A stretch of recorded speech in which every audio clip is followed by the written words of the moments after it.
Evet arkadaşlar, hepiniz hoş geldiniz. Bugün sizlerle birlikte yepyeni bir videoyla, bilgilendirici videoyla arkadaşlar sizinleyiz. Bugün göstereceğim video arkadaşlar, Fraps nasıl full yapılır, nasıl cracklenir.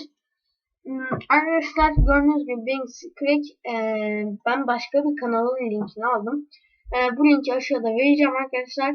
Anıl Paşa adlı kanaldan aldım ben bu linki. Buradan download diyorsunuz ve iniyor.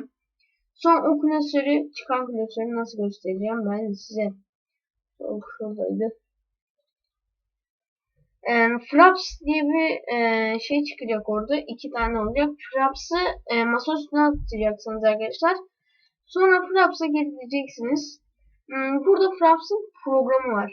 Buna tıklayıp evet diyeceksiniz.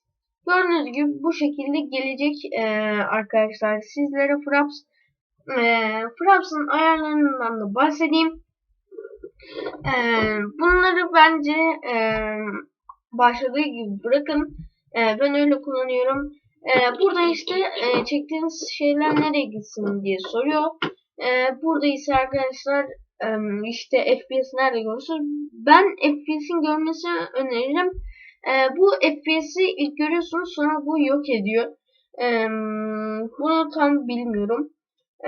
Videoda bu arkadaşlar FPS, bu da ise videoların yerine gideceği yer. Buradan change'e tıklayıp istediğinizi yapabilirsiniz. Videoyu başlatıp kapatma tuşu, ben F9 kullanıyorum, hiç değiştirmedim. Burada size şey soruyor, nasıl kalitesi olsun. Eğer bilgisayarınıza güveniyorsanız buraya 100 de yazabilirsiniz. Ama eğer benim bilgisayarım kötüdür derseniz 50, 60 gibi şeyler kullanabilirsiniz. Bence full sizi kullanın çünkü half baya kötü bence. Buradan Sound Capture Settings, Record Win7 Sound, yani bunu seçin. Stereo, bunu da açın, etkinleştirin. Screenshot'ta arkadaşlar ne? Yani ekran, atıyorum bir şey oldu, onu nasıl çekebileceğinizi, ne olsa işte JPG mi BMP mi, ben BMP kullanıyorum, bunu kullanmadığım için değiştirmedim. Buradan nereye gitsin diye soruyor yine aynı şekilde. Arkadaşlar videoyu bir de nasıl ses ekleyeceğinizi göstereceğim. Şunu nereye alayım? Şunu at ya. Videoyu nasıl ses ekleyeceksiniz? Şunu açayım mı? Tamam. Arkadaşlar buradan sese gelip kayıt aygıtlarına tıklayacaksınız. Buradan mikrofon deyip tamam yapacaksınız arkadaşlar. Bu şekilde videonuza ses geliyor.